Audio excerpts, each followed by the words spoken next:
tools stake claims to anonymized collective authorship through machine-generated texts that are similar to patterns in the datasets they trained on. So essentially, these new text-generating mechanisms, even though they have a lot of parallels to older mechanisms, such as the printing press and typewriters, there is a higher level of randomness to it. Today, we're going to talk about AI and writing. Welcome to my session, Words, Words, Words, the craft of writing in the age of AI. My name is Alice Joubin. I'm a professor of English at George Washington University, and I direct the Digital Humanities Institute. I'm currently involved in the Trustworthy AI initiative. So today we're going to talk about how AI is changing and affecting society's perception of the written words, as well as the future of writing, specifically expository writing. The notion of authorship is currently facing new challenges of delineating the agency, knowability, and even intentionality of written words. So we're going to first be thinking about our evolving relationship to written words and the future of the craft of writing. I'm hoping to end with a little demo of different AI tools that I use in teaching. So there will be a section on the implications of generative AI in higher education, specifically in the humanities. As we know, technology has always been intertwined with art, and artistic imagination has led to new tech designs. Art has been used as proof of concept to launch emerging technologies. It is no surprise that Google initially named their new AI chatbot assistant the Bard to advertise its storytelling ability. When ChatGPT was launched in late 2022, the general public was actually more transfixed by its claimed ability to write poetry than its potential of carrying out bureaucratic tasks. I begin with Shakespeare. That is my first love. You can see here a copy of the first folio. More specifically, this is folio number 19 at the Folio Library on Capitol Hill in Washington, D.C. The title of my presentation came from Hamlet. In this particular scene, the prince is reading a book. He is feigning madness, perhaps not unlike a chatbot that is hallucinating. Polonius approaches the Danish prince and asks, "What do you read, my lord?" Words, words, words. I evoke these instances and show you photos of these pages from folio number 19 to drive home the idea that actually all tangible tools are technologies. The printed book, in particular, is a form of enduring technology. And that is really important to keep in mind so that we don't fetishize the so-called newness of this text-generating mechanism. Books are a form of asynchronous communication, and our reading experiences are definitely diversified by the invention of the portable e-reader, as well as the printing press initially. So even though it's regarded as banal right now, banal technologies may be regarded as commonplace or even boring now, but new technologies, they do often draw on older ones. So I would like to share my screen and look at the themes we are going to cover today, namely technologies of representation that include books and digital screens, technologies and the craft of writing, namely technicity in writing and art. And we're going to think about how large language models engage writing with different level of efficacy and what is typically considered good writing in the academic context, in English language academic context. And this leads to the necessity to discuss epistemic injustice and how we can practice citational justice and use citation as a way to reconnect lost voices. And finally, as I promised, I would like to demonstrate productive, responsible uses of trustworthy generative AI in humanities higher education. Today's AI is merely one of many technologies of representation in the long history of banal and new technologies, from quill pen and dip pen to fountain pen, mechanical typewriters, and new haptic keyboards. If you think about the history of the invention of photography, of celluloid films, the advent of each new technology was always accompanied by anxieties that are not dissimilar to the current debate we're having about AI. Philosopher Martin Heidegger, for example, had a lot to say about a mechanical typewriter. In some writing, he talked about how it takes away the individuality of handwriting, which of course bears a person's signature moves. But then if you think about a printing press, should we or should we not say the same thing about how uniformity kind of takes away the personal voice? It's certainly interesting to think about whether the medium is always the message, and how far we want to push that argument about the materiality of writing. Henry James is another example in terms of kind of a certain insistence on certain kind of technologies of writing. When the fountain pen was invented, James actually insisted on using the dip pen because he said that as it had to dip and dip the pen in the pot of ink, that will give him a few extra seconds to think, and that enhances his writing. So in other words, if the medium is much more difficult compared to digital writing today, where editing and moving entire paragraphs would be easy, would we write more intently, as in formulating full sentences, paragraphs in our head before we set it to paper?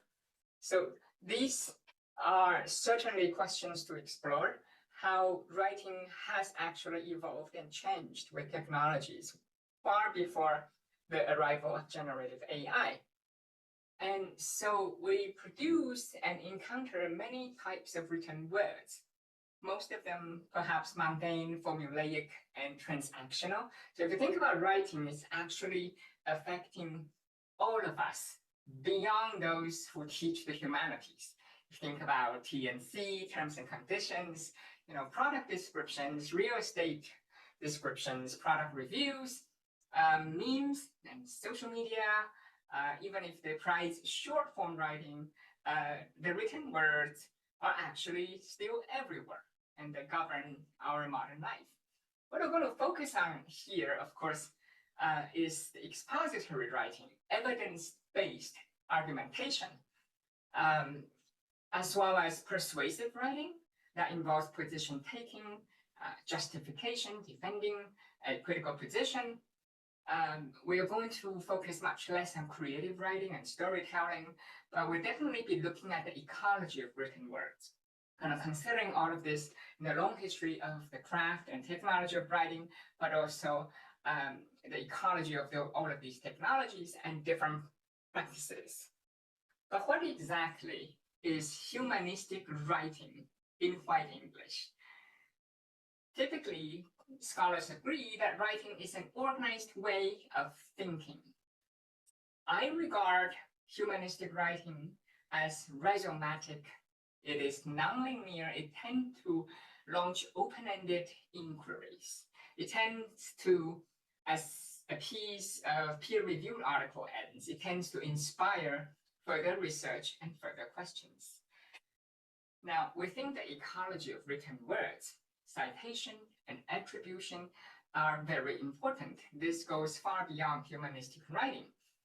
These are common scholarly practices, but we'll think much deeper about why we need to cite. This is a particularly important question I explore with my students, who sometimes tend to resist if they see as meaningless or archaic.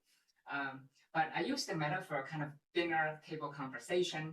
If you build upon or refer to what your friends just said, you demonstrate your willingness to be a member of the community rather than someone who parachutes in and kind of dominate the conversation. You don't care what people said before, or maybe someone else has something to say.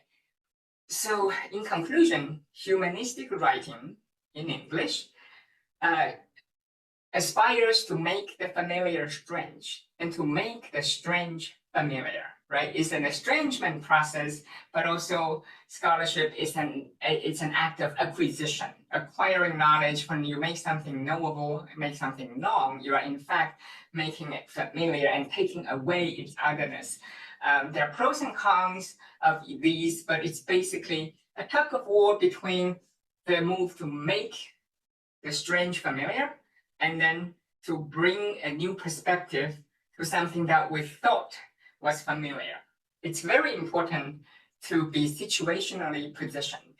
We, as the writer, would assess the rhetorical situation, who our target audiences are, whom are we writing for, and the purpose of a particular piece of writing. Here is a quick visualization of what I meant by rhizomatic, which essentially is a type of spider's web without center and margins. Unlike a more typical root, think of tree roots, right? It goes from the stem, to different places, but there's always a center. Theorists Deleuze and Guattari, they used the metaphor of the rhizome, which is a particular kind of root. So it's a botanical metaphor. If you look at artist Richard Giblet's illustration here, you realize it's kind of a more web-like structure. When we think about good writing, what good writing is, there are actually a lot of biased assumptions. Good writing is sometimes considered to be less verbose. You have to get to the point quickly. Sophistic ideas may actually need time and space. So there is room for long-form writing, even though regrettably our students and society appreciate long-form writing less and less. There is this kind of relentless pursuit following corporate logic of short-form writing. And why do people do this? Well, it started before AI, in fact. We live in an inquiry-driven society. Search activities are governed by algorithms. And we cannot actually live without the ranking mechanism or search engine efficiency. So search engine optimization is a blessing and a curse. It's aimed at producing material that's easy to extract, easy to retrieve in the future. Remember, writing is a form of asynchronous communication. And so publishers, for example, very often push writers to aim for search engine optimization in their article titles, in their book titles. But what we need to think about is, are the retrieval mechanisms flawed? Why do we have this very problematic machine of retrieval and we bend backward to please the machine? So as much as we talk about SEO, we also need to think hard about the initial setup and the logic. For example, search engines, especially Google, is very much dependent on keywords and frequency. In an article on feminism, you may not repeat the very word feminism 100 times, even though you are discussing feminist ideas. And so that's a major flaw because these searches are not comprehensive, discursive, right? The engine has no domain knowledge. The engine doesn't actually read all of these texts and digest and form an organic understanding of everything. So it really relies just on keywords, how often they show up. The more often they show up, the more likely that piece will be retrieved and connected to your particular search terms. AI is certainly changing how people value the written words or value the generated words. Right? People want the fast food approach. Reading a plot summary of a movie is dramatically different from experiencing the movie itself. These attitudes tend to compartmentalize social justice concerns. I often ask students if they wish to be another cog in the wheel of the capitalist system, or would they rather be asking new questions?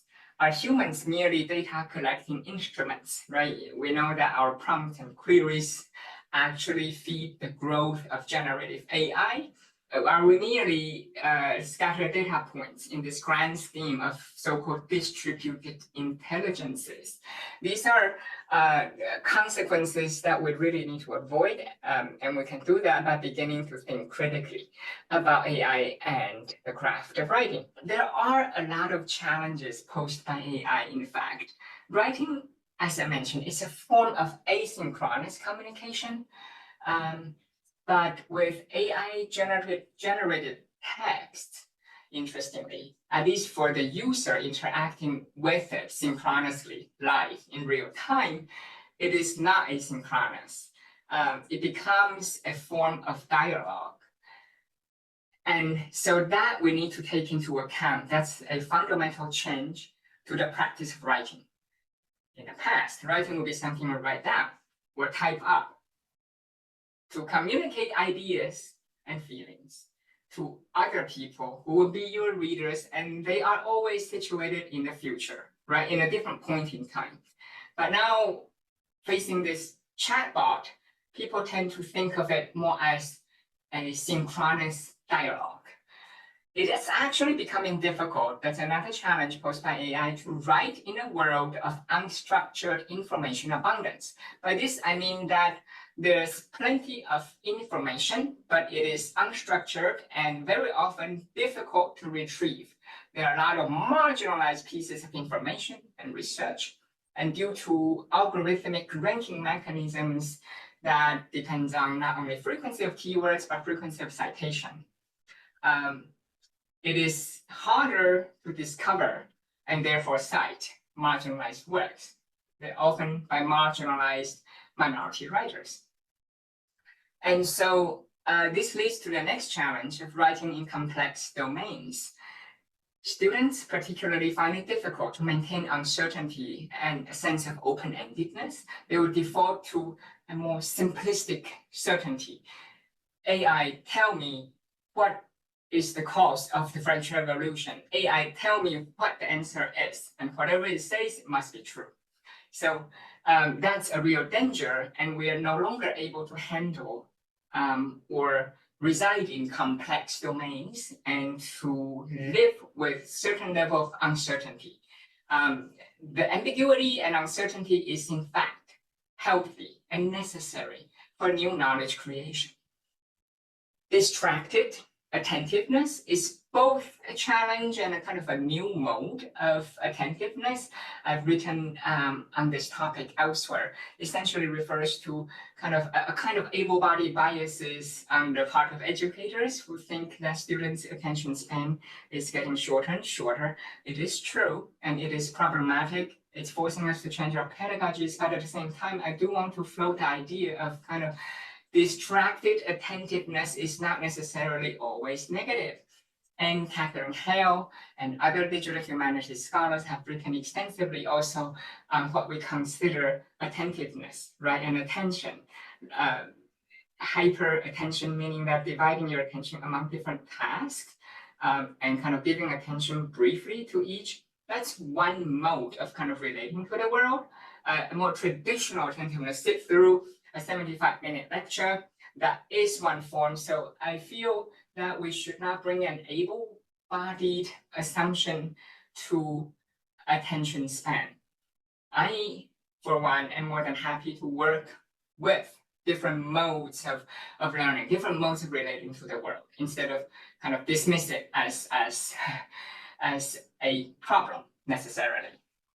So last but least, The final challenge posed by AI is the fetishization of speed and short form writing over long form writing. This is a toxic corporate logic of so-called productivity, right? Underachieve. Give me something fast, and that is just good enough to make money.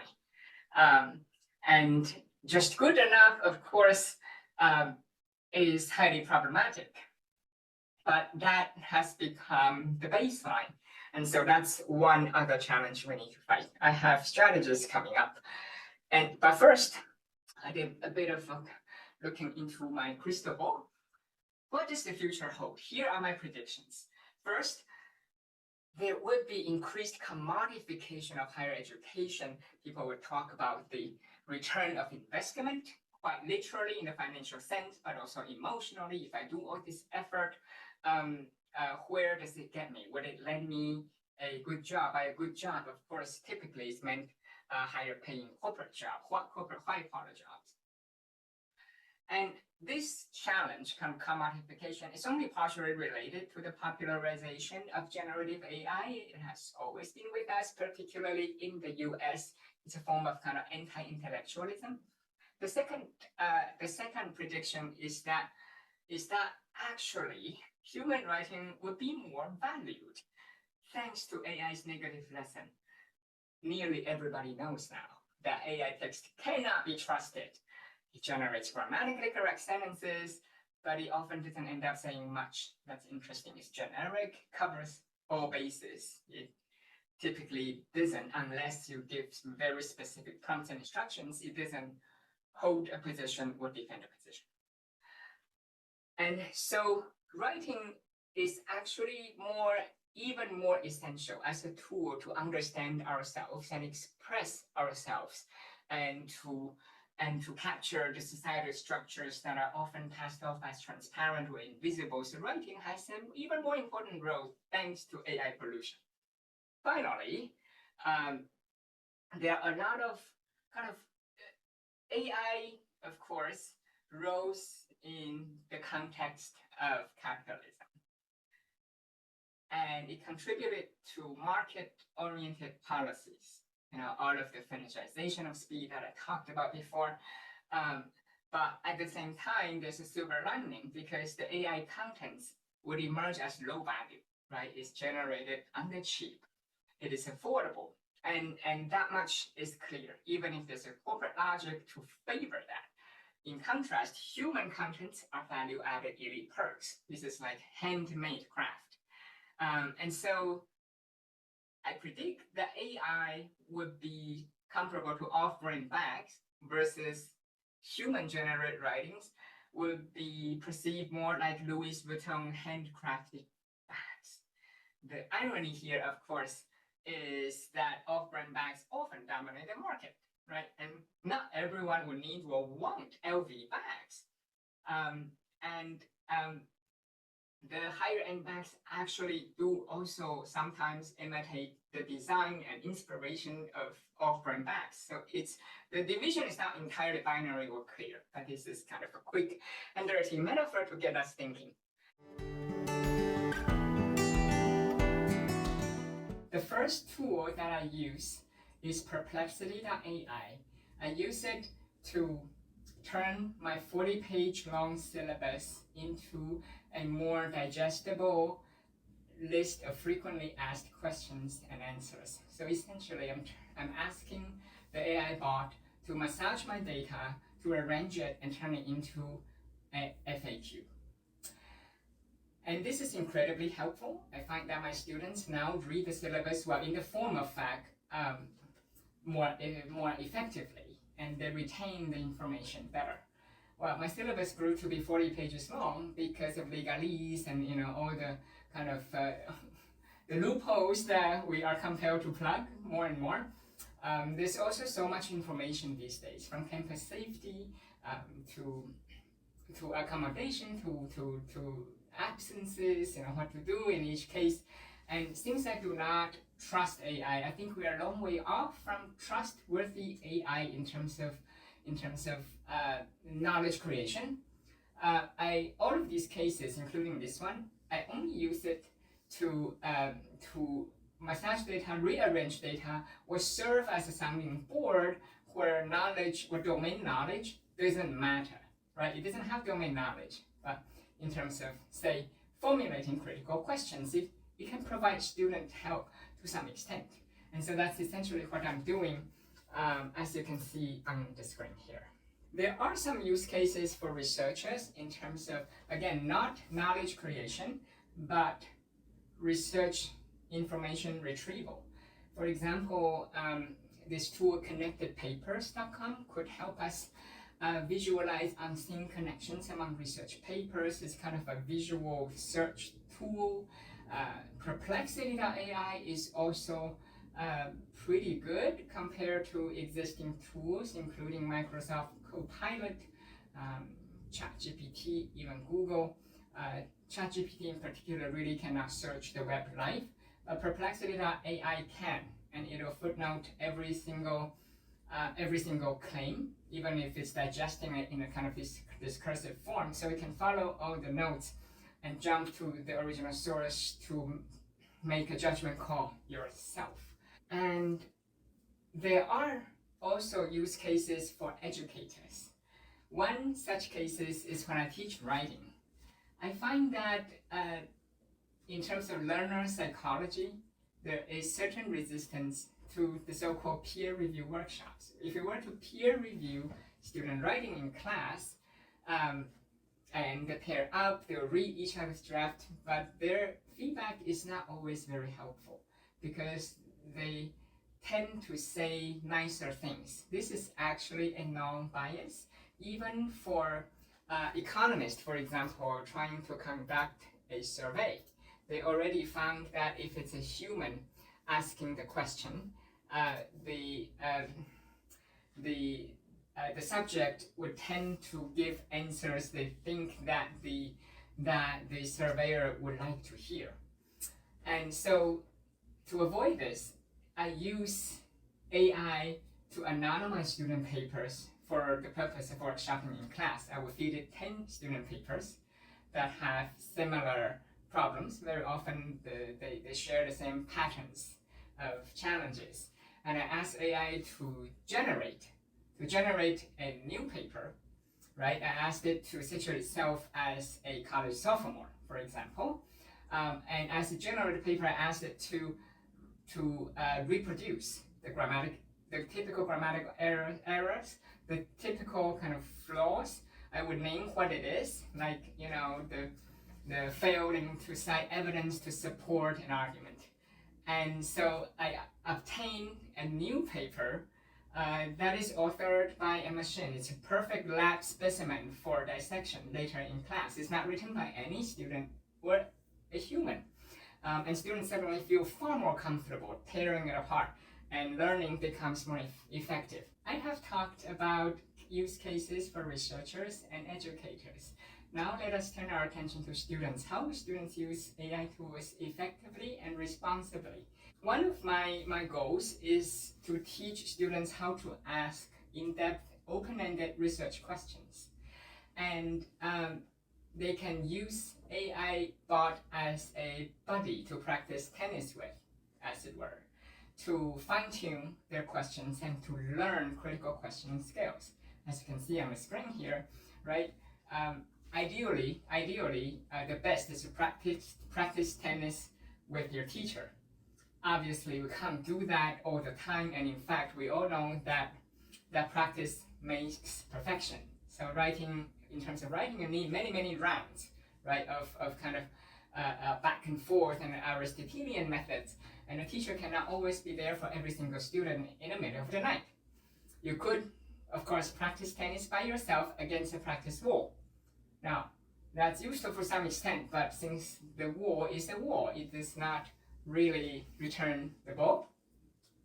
The use is limited. So kind of sitting there by yourself, reading a textbook, or kind of trying to revise a piece, you only go so far. This is where the AI tutor will come in as an imperfect tutor, where you can practice tennis with this AI bot who may not be world champion, but who knows tennis just enough to help you along. So the gist is as to show on the screen here, and here I'm using again the free tool. I emphasize only freely open access tools in my demo here to promote access and equity. So this is ChatGPT 3.5. It is open access, so anyone can use it. Here I have detailed instructions asking the AI to play the role of a college professor to help me refine my research questions. I'm a college student taking an introductory class. I have to write an open-ended research question about a play. So I'm going to share my question, but I would like to hear how this question might be answered. So that will help me understand the nature of the question. Right? I'm teaching meta-cognition here to have students think deeply about not just writing a piece of essay to address this prompt the teacher gave them, but rather to formulate questions themselves, but also think about why do we ask questions in a certain way? Why do we ask certain questions? Why is it worth asking? And what kind of impact might it have, right, if you ask that question? So after that, the next step is to ask the AI bot to then suggest alternative ways to ask the question or ask similar questions in a more open-ended fashion, perhaps more sophisticated. So students will go through 10 rounds with the bot at least. And we'll do part of this in class and part of it as take-home assignment, where afterwards they will have to submit the transcript of all of this interaction. For example, the student began with a perhaps more simplistic question: is Othello a racist play? The bot, ever so polite, starts by praising the student. What an excellent teacher. It's thought-provoking. And then it suggests potential answers. In fact, if you study and read it closely, they are not too bad. And the answers are categorized by types, right? You can answer this question, is Othello a racist play? Via textual analysis. You can think about historical context, you can do comparative analysis. So there are different ways to answer that. Excellent. So that opens students' mind already in terms of kind of being stuck in a binary mode. It's either this or that. It's literally kind of black and white. And the next, this is the gem. Alternative open-ended research questions. So here the bot suggested 4 possibilities. How does Othello explore and challenge societal perceptions of race, right? Or in what ways do racial dynamics and stereotypes influence the character development and relationships in Othello? So all of these are more open-ended, more in-depth, and they kind of could provoke more lively discussions.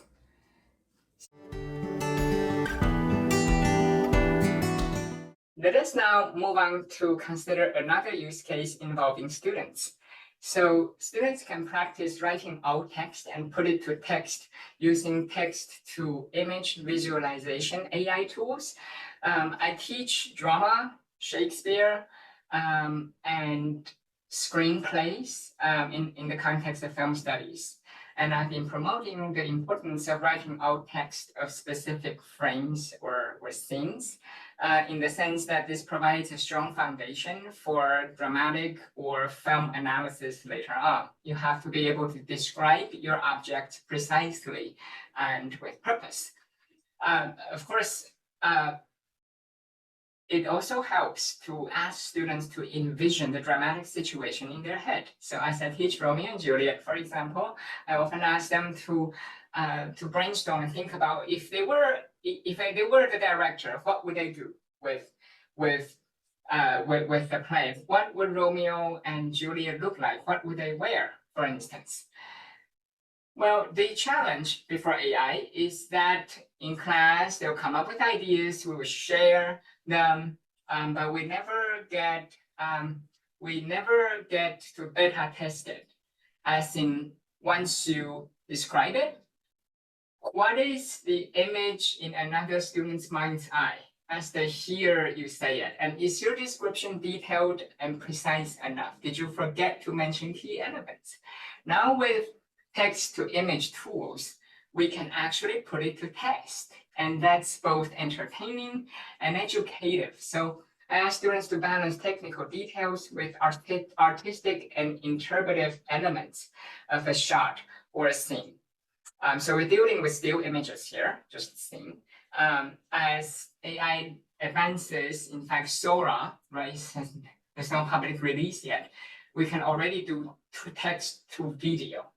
But for now, we're doing text to image. So technical details include the mise-en-scène, cinematographic information, the depth of a shot or camera angle. And you have artistic elements that they include aspects of the shots that are kind of open to interpretation. You have the character's mood, or how inclusive a particular scene might be, questions like that. Now, so using Adobe Firefly, I asked students to put in as detailed as possible in their prompt. For example, I'm directing a film adaptation of Romeo and Juliet that is set in contemporary America. I would like an image for the mood board to visualize the costume design. So here it's focusing on one specific element.